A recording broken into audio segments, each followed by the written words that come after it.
Hello, and welcome to this webinar with simple mission ideas for rural churches during spring. My name is Barry Osborne, and I'm one of the presenters here, and I have with me my good friend Gordon Banks. Good morning and God blessings to you all. Good to be with you this morning as we look at these simple mission ideas for the spring period. And really what we want to say is that mission does not have to be difficult. Okay, this is about simple ideas, and we're going to tell you lots of ideas. We're going to go through from March to May with lots of different ideas. Just look for something that you might like to have a try at, something you could do in your church. And we're looking at thinking really simple. What we're really talking about is using various things that go on all the time and finding ways of just putting a missional emphasis on it. And as ever, I think it's quite good to get yourself a nice big piece of paper, even poster paper, and get some people around and write these down and then have a think about what you might do on these events. Again, quite often in rural areas, we just sometimes drag out what's always been done before, but let's take an opportunity of trying to just rethink these standard events that come up year by year, see if we can refresh them. I think, Gordon, sometimes clergy feel a tremendous burden on them to come up with new ideas, but there's a lot of creativity within our churches, even among the children. And so if you made that list and you said, come on, let's write ideas against these things, what can we come up with? Could be quite exciting. There could be all sorts of things that could come.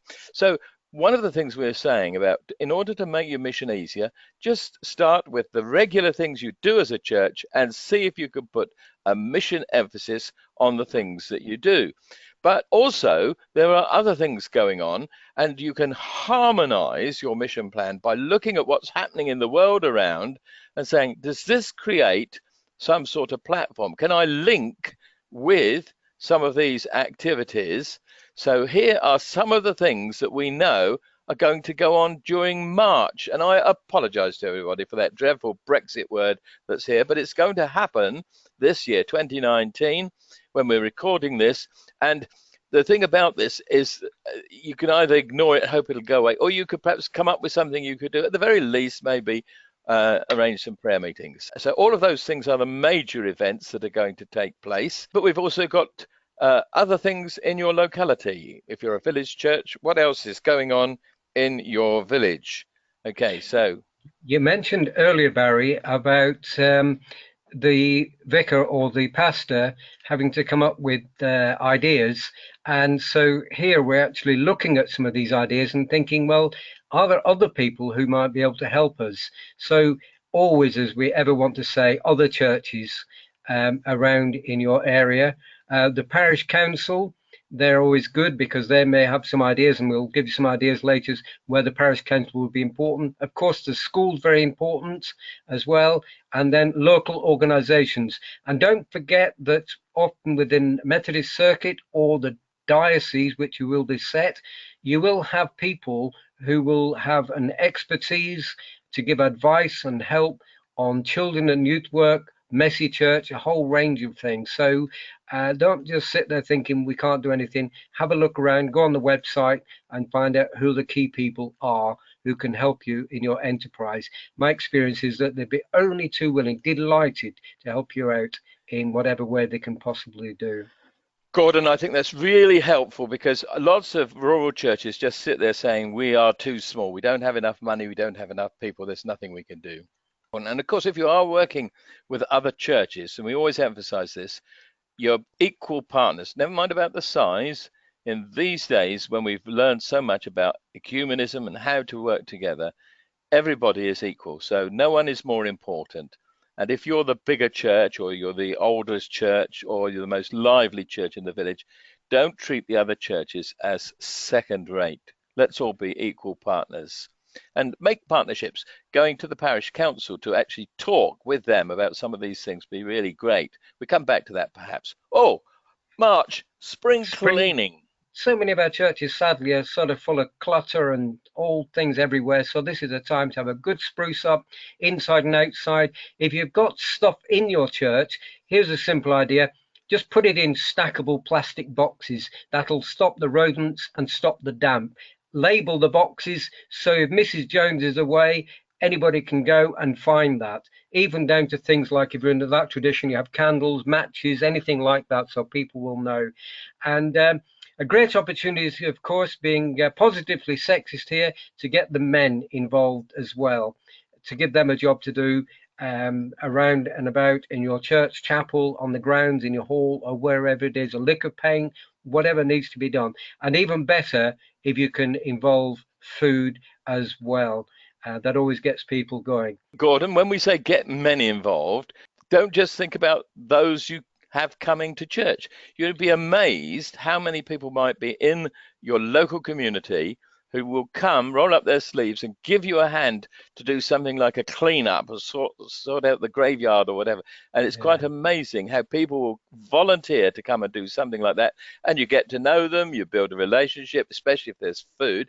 And then, you know, who knows where it will go from there. So great mission opportunity to use your spring cleaning. And while I'm talking about spring cleaning, Gordon, I'll tell you what I think about is my wardrobe and my chest of drawers need a real clear out. And I don't know whether others who are watching and listening to this today, whether that's true for you. And I wonder, could you set up a clothes exchange? If you've got a hall, put some tables out, invite people in the community, advertise it. People can come, bring some of the clothes they no longer want, and see if there's something they'd like to exchange it for. At the end of the day, you may have a lot of things left over. They can go on for charity shops or for recycling. So I think that's it's a fun thing. And if you offer teas and coffees for free and so on, it just do something for free and bless the community. That's the great thing, really, with that. Very good with children's clothes in particular, and uniform, Barry. Yes, indeed. But then let's move on. And so we've cleaned up the church, chapel, the hall, around and about. What about moving out beyond all of that into our community? In Stafford, where I live, we have Litter Heroes, and this is what we mentioned before, where you get in touch with the parish council, who will be delighted to work with you, will often help you to have the appropriate bags and the health and safety, the gloves and the litter pickers. That's always been our experience. And if you've got the space, why not put a skip there and invite people to come and put their rubbish, then add on to that maybe teas and coffees, some bacon butties or whatever it is, so folks can come, drop off their rubbish and have a cup of tea, cup of coffee. Great opportunity for a chat, and an opportunity to just say to them, by the way, this is some of the activities and events that we've got coming up. And some of those activities and events, again coming back down to men, could be engaging with men on an event especially for them. Yes, indeed. I think that if you package these things together and said all of this is part of your spring clean program from your church or your chapel, this is what we're doing, and can you sign up, get involved somewhere, you give them options, and probably get everybody in the village doing something somewhere, make it a village event, spearheaded and led by the community. Yes, men. We've talked about getting men involved. This is very quick just to say that there are some things that get men involved that do so far better than other activities.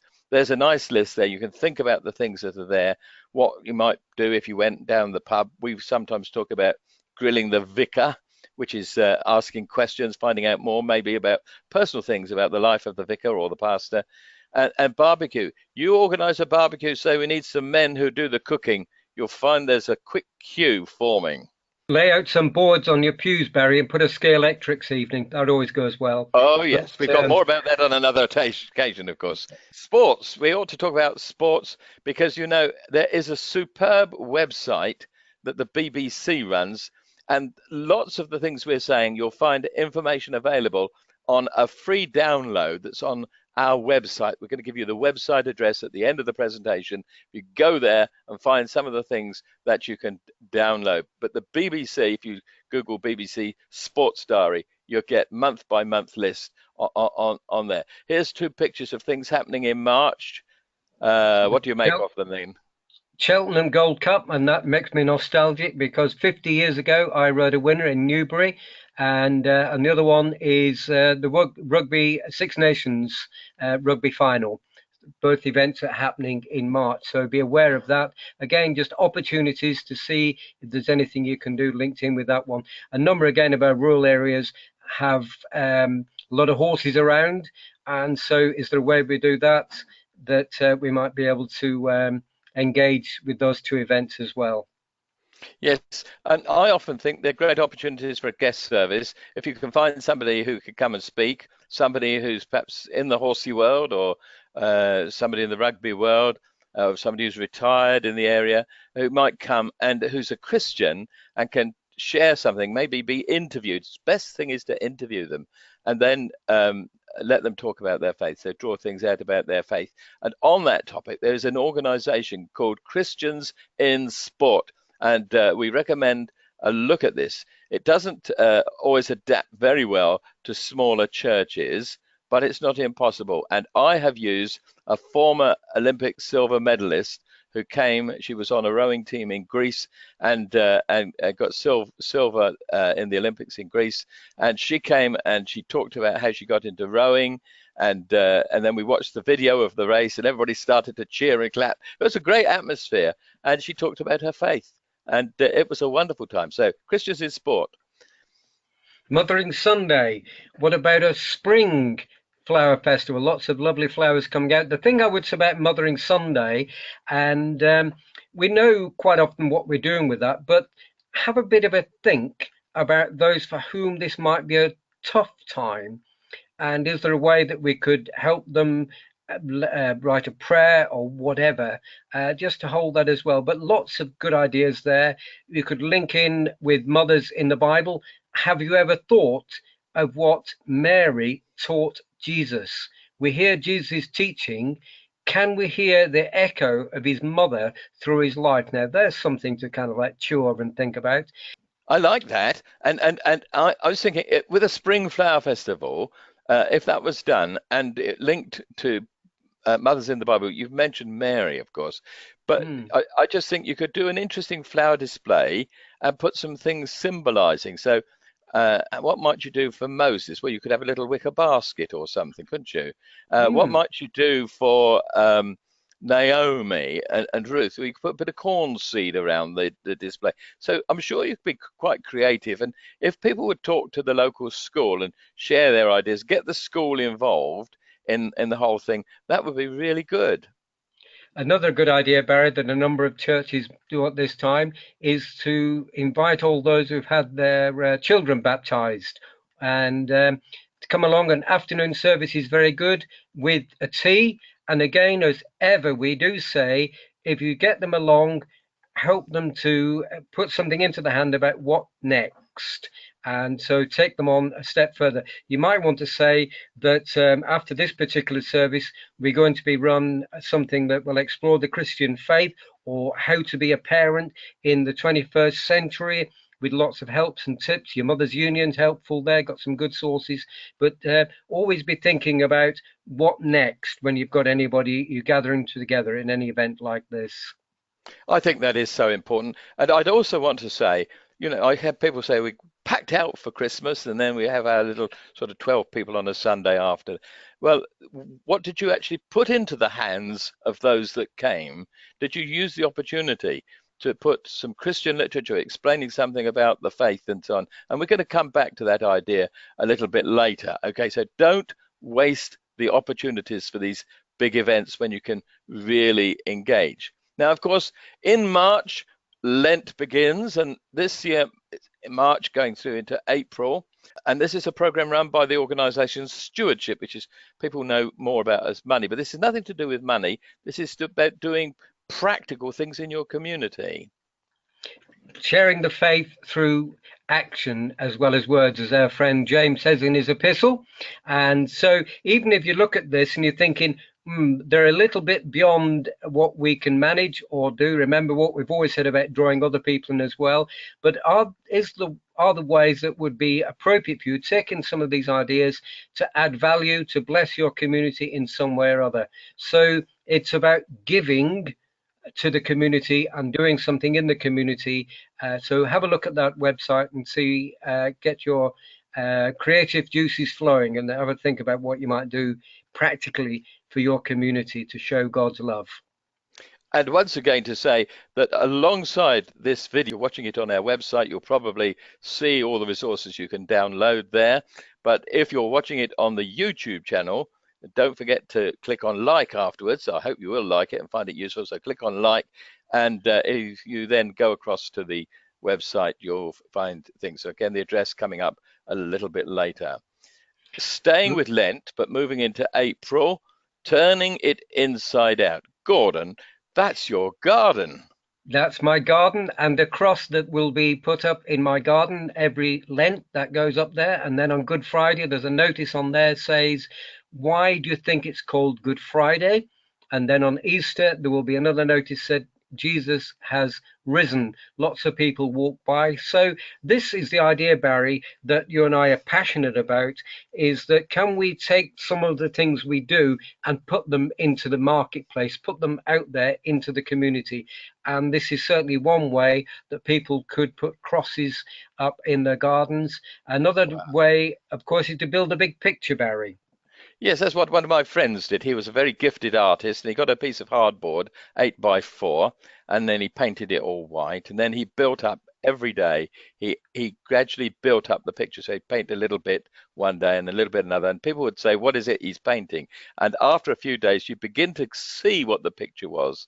Now, all of this gets people talking, it gets people interested, and it unfolds the whole of the story. Why are we embarrassed about the gospel story? Why do we feel it ought not to be discussed in the public arena?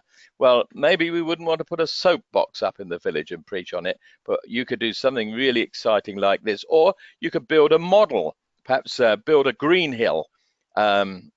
Maybe we did that on one occasion. We built a green hill, and we made an opening in it for the tomb, as if it was underneath the green hill. Obviously it wasn't, but we presented the tomb as well, and the tomb was empty, and we had a spare tire that we covered with black farm plastic, so that was the stone, and made it quite an amazing. So it was a big size display. It's really, and schools will often help with artistic ideas. They'll have people who could do things. So if you gave them the challenge and say, we're trying to build a model to say something about Easter or Good Friday, you'd be amazed what they come up with. I think the key thing you've said there, Barry, is allow this thing to grow and to build. Don't just sort of put everything down, but if you're going to do something, sort of like your picture you were talking about, allow it to grow, which gets people sort of interest. And one of the ways, we found a good website, Barry, haven't we, called One Friday. Oh, absolutely, yes. And we're going to have a look at this site, reimagine Good Friday, rethink it, see how you can represent it. Gordon, I'm just imagining a village where all the people that come to church and local Christians start to put crosses up in their gardens, and then perhaps put the laminated posters. And if it's a trail, they need to point, one to the other, so that the story is unfolded. And perhaps do it, several days apart. So I mean, there's a real wow thing. You get people in the village really talking. May even find local papers. Hey, what about this? Here's an idea for Maundy Thursday. I came across this because we often think Maundy Thursday foot washing. Some churches actually do still do that, but not many. But the idea was a car wash. Again, it's blessing the community, doing something for others, acting in a servant mode. So that's the idea behind it. But I do want to say, if you're going to get people washing cars, they need to have the right gear to do it. They need the right materials so that nothing harmful happens to cars. You don't want to be sued because you've caused scratches. If you've got young people, get them to wash tractors. Yeah, and no, it's quite. I mean, they've just loved doing something like that. I can see, but what we're doing, Barry, here as ever, is just saying, here's a basic idea. Get thinking, so yeah, just start off for here, but then just expand it out a little bit, isn't it, as well? So maybe wash Land Rovers or tractors or whatever it is. Yeah, and it's not to raise money. Don't ever turn these things on, say you're raising funds for yourself. That's what people think about church. We're always after money. So do it for free, or link it with another charity, maybe Air Ambulance or something like that. but link it up with another charity and raise funds for that. And you'll find people in the village who have come in and share. So if the children are on holiday, using some of their holiday time, that would be really great.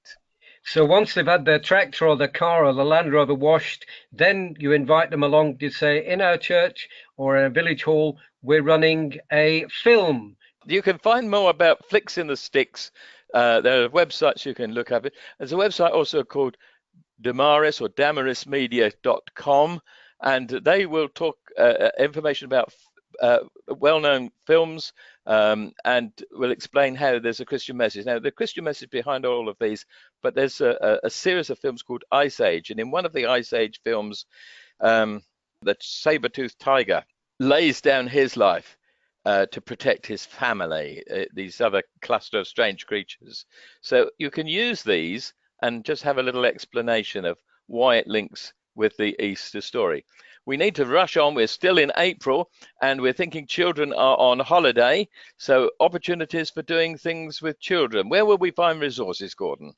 As I mentioned earlier, look round who's in your circuit or a diocese. You may even find somebody who is a Messy Church ambassador who will have lots of ideas and help you with that one. But these two actually are two former go-to places. The Scripture Union, been around I think over 100 years now, and the Messy Church with the Bible Reading Fellowship. And as ever, the Scripture Union have lots of lovely resources and available. Here is a comic and a little booklet as well that you can bring along. You might even want to get enough of these because they're often come at a bulk cost. Maybe these are the sort of thing you could put into your school as a present for Easter for your children. Here is one for each pupil. There's a challenge for you that could be doable. Absolutely. And I'm all for building relationships up with the local school. And if it's a church-related school, please let the other denominations, you've got other churches in the area, please let them share in assemblies and other things so that we're demonstrating that we're one. One of the things we had was make a video. Gordon, you had a brilliant idea about children doing interviews. That's right. How about having the children or young people going out? Obviously, you'd need to be careful you did that and set that up, but why not go around and interview people? What does Easter mean to you? And then suitably edited, that could form part of your Easter celebration, because I think it would be quite fascinating to find out what actually people make of Easter. Don't just ask the church people, of course. Try and get out and about into the community in a variety of ways in different places that you can see, you can meet them. I think that could be very exciting. Thank you, Gordon. So you might be hearing about Easter bunnies and chocolate eggs in the process. It doesn't matter. Mix it all together. Make sure the gospel's there. And now we've given you ideas and resources. Two places where we recommend you go and have a look: hopetogether.org.uk and also germinate.net. Again, details on the handout if you can't find them any other way. Both good sites where you'll find information. Staying with April, we're almost into Easter. Palm Sunday, the Sunday before Easter, and again we can have a children's activity and do something really special. You know, let's not do that same old. And Gordon, I'm sure I'm going to pinch your line. If you're going to want a donkey, book it early because they're in short supply. But I've been on so many Palm Sunday processions that are boring, and I don't think it was boring when Jesus entered Jerusalem. Absolutely not, Barry. Get out the drums, the cymbals, liven it up, flags, banners.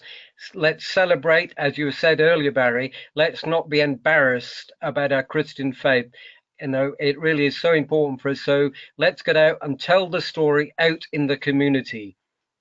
And it was noisy when Jesus entered into Jerusalem. So you've talked about instruments, maybe singing a lively song such as Make Way, Make Way. What about stopping from time to time on a signal? Everybody shouts out, Hosanna, blessed is he who comes in the name of the Lord. And I, in my mind, can see doors opening down the street as people want to know what's going on outside. You better make sure you don't do it where anybody's on night work. That won't be going down very, very well anyway. But there's some ideas. And soon then we're moving on towards the Easter weekend with Good Friday. And we've already talked about the village trail, telling the story in pictures, building up a collage, all of those things. So you can make your Good Friday very, very special. And if you want more ideas, the Diocese of Gloucester run an excellent series called Experience. They've got an Experience Easter, helping people to tell the story out in the community, whether it's to children or even in an old people's home or with teenagers. Great opportunity, wonderful resource that's there. So Good Friday should really, you could raise the profile. That's the moment to tell people about God's wonderful sacrificial love. And of course, in the weekend, Gordon, I mustn't call it Easter Saturday, must I? It's Holy Saturday or Easter Eve. You can't have Easter Saturday before Easter Sunday. And if you go into any church or chapel that I've certainly been in on Holy Saturday morning, it will be a hive of activity. And I want to say, what was it like on that first Saturday? It would have been a time of utter dereliction, hopelessness. The disciples are scattered, they're frightened. And we know, sadly, there are many places in the world that are like that. So my plea is, before we kind of move on quickly and get off that Jesus has died, let's just hold that for a moment in whatever way, with reflection, put a big mat down, put some tea lights down. What can we do to kind of like sit in that dark place that many of our brothers and sisters and many people across the world are sitting in, then a simple lunch, and then together we can then move on and begin to decorate the church. And as ever, when we come to decorate the church, I would want to say what we've been saying all along: can we get more people involved? And how can we sort of draw people in? Because again, we talked about building the Easter garden. Children love helping with that one. But think wide, think the community. Can they come together and help us to create the wonderful Easter preparation? Oh, that's so important. Not being ashamed to ask people to come. Sometimes when you ask people to do you a favor, you find that's the first link they have with a church, and then they'll start attending and may come to trust in Jesus. Your quiet time and reflection, you could use music, I guess, a little bit every now and again. Maybe something from the Messiah or something like that, and moments of in the quietness, somebody reading perhaps something from Isaiah 53 or Psalm 22, just a few verses would be really great. Now, of course, Easter Sunday, we want to celebrate Jesus is alive. He's risen from the dead. And you've got a suggestion. Yeah, 5:45 this coming Easter Sunday, all being well, I will be gathering with about 50 people on the Castle Mound in Stafford, and we'll be lighting a new fire and celebrating the Lord as risen, and with all the church's people there. And the idea there is that they may then, depending on the tradition, want to take back a light that is symbol of the light being spread.